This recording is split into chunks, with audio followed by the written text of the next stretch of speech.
형 나 지금 이거 힘드니까 팔아가지고 내 목 달라고, 이 형제들 간의 이런 다툼들은 정말 흔해요. 결국 이 돈이 문제인 것 같아요.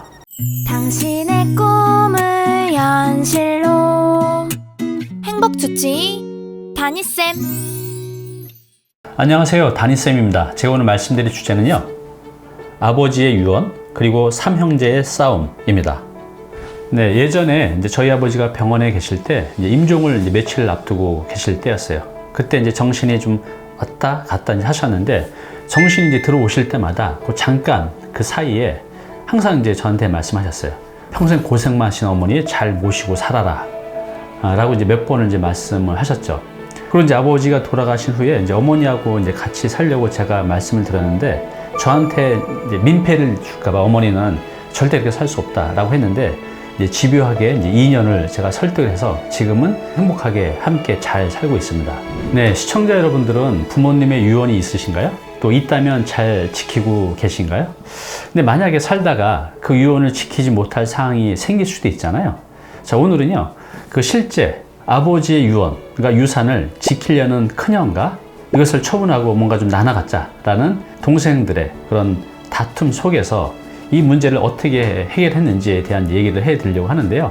여러분들 보시면서 이 문제에 대해서 현명한 또 대안이 있으시면 또 의견을 주시기 바랍니다.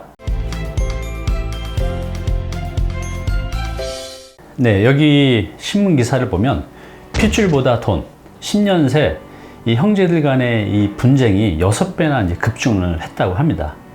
저도 이 상담을 하다 보면 이런 이제 상황들을 자주 만나게 돼요. 저번 주에도 실제로 50대의 2명의 남자분이 이제 상담을 오셨는데, 딱 이렇게 들어오는 모습에 두 분이 얼굴이 굉장히 그늘져 있었어요. 최근 몇 년 동안 이 형제들이 아버지의 유언 때문에 다툼이 있었는데, 그 갈등의 이제 시작은 이렇습니다. 네, 현재 서대문구에 다가구 주택이 있어요. 이것이 바로 이제 아버님이 물려준 유산이죠. 이것을 아버지께서 돌아가시기 전에 큰형한테 주면서, 이것은 아버지가 정말 피땀 흘려서 만든 결과물이고, 또 여기는 기가 굉장히 좋은 곳이니 이걸 이제 끝까지 팔지 말고 잘 유지하면서 가져가라 라는 이제 유언을 이제 남기신 거죠. 그래서 이제 그동안은 큰형이 이제 경제적으로는 가장 안 좋았나 봐요. 또 관리도 했었고, 또 아버지가 맡겼기 때문에 여기서 나오는 이제 월세가 한 200만 원 정도 됐었는데, 그동안 이제 형님이 관리하면서 이거를 가져가셨죠. 둘째, 셋째도 이거에 대해서는 이제 불만은 없었어요. 근데 이제 문제는 셋째가 이제 사업이 잘 안 되기 시작하면서 이제 힘들어진 거죠. 그래서 한 2, 3년 전부터 큰형한테, 형 나 지금 이거 힘드니까 팔아가지고 내 목 달라고 이제 계속 이제 이렇게 요구를 한 겁니다. 그래서 이제 그 당시 세무사한테 알아봤더니, 팔고 나면 세금 자국 한 15억 정도 되니까 형제가 3명이니까 이제 5억씩 나눠 가질 수 있는 거잖아요. 그래서 그 5억을 달라는 거죠. 그래서 형은 안 된다, 아버지의 유언인데 팔 수 없다. 이렇기 때문에 형제들 간에 계속 이제 다툼이 있었던 겁니다.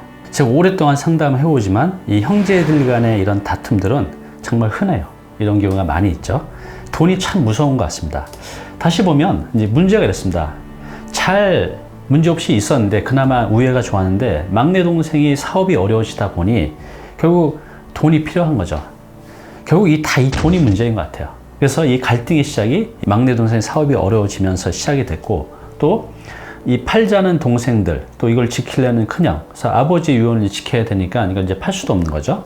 그래서 이제 결국은 큰형이 이걸 이제 대출을 통해서 동생 목 5억 정도 가까운 금액을 주려고 알아도 봤는데 대출이 안 나온다는 거예요.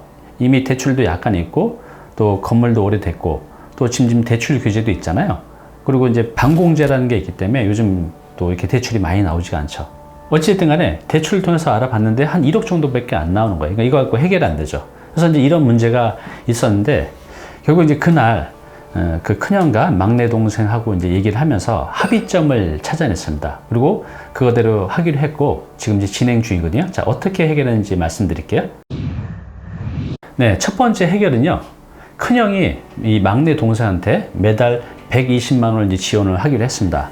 자, 이 상황에서 둘째는 크게 이제 이 싸움에, 이 다툼에 들어가고 싶지가 않은 거죠. 그런 분들이 있어요. 성향 자체가. 그래서 이제 나는 그냥 동생이든 형이든 결정한 대로 할게요 라고 해서, 여기 둘째는 지금 참여를 안 했어요. 그래서 큰형이 그동안 여기서 나온 월세 200만 원을 이제 가지고 계셨잖아요. 다음 달부터는 매달 그 200만 원 중에서 120만 원을 지원을 하기로 했습니다. 이 120만 원을 제가 이제 말씀드린 건 뭐냐면, 지금 이제 각자 모으기 한 5억 정도 되는데 5억이 한 3% 되면 월 한 120만 원 정도 되는 거잖아요. 그렇게 합의를 봤습니다. 동생분도 이거에 대해서 이의가 없으셨고, 그래서 그렇습니다. 이 형제 간에 합의된 금액이 이제 5억이라 그 5억의 3% 기준에서 이제 120만 원을 책정한 겁니다. 자, 두 번째는요, 2년 안에 다세대 주택으로 신축을 하기로 했습니다. 지금 이 주택은 아버님 때부터 갖고 있던 건데, 건축한 지가 이제 45년 된 오래된 다가구 주택이에요. 그래서 이것을 한 1, 2년 안에 다세대 주택으로 신축하기로 했습니다. 그래서 이제 대충 그날 확인을 해보니까 방 2개짜리 다세대 주택이 한 12세대 정도는 이제 충분히 나올 것 같다는 거죠. 그래서 신축을 하게 되면 총 12세대고 형제가 3형제니까 4세대씩 나눠 갖기로 했습니다. 네, 세 번째는요, 거주 및 임대소득 만들기입니다. 아까 좀 전에 다세주택을 이제 1년 내지 2년 짓게 되면 형제가 4세대씩 갖고 가게 되거든요.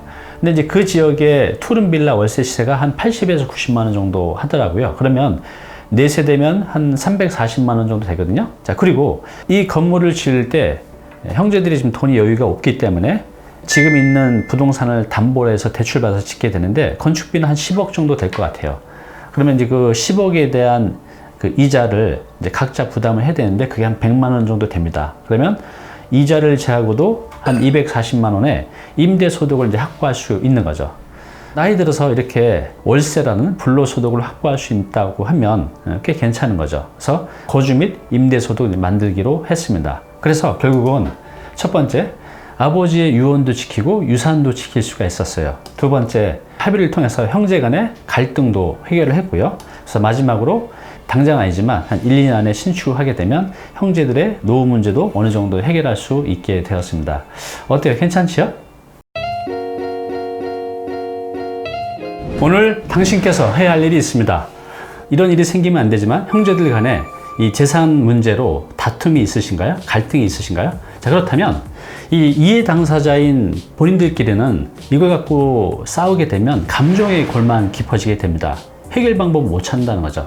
이럴 때는요, 객관적인 제3자 전문가의 도움을 받아서 이것을 해결하기 바랍니다.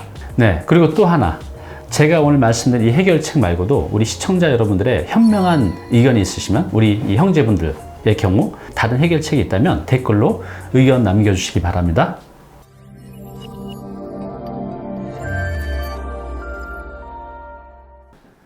네, 오늘 정보 도움이 좀 되셨나요?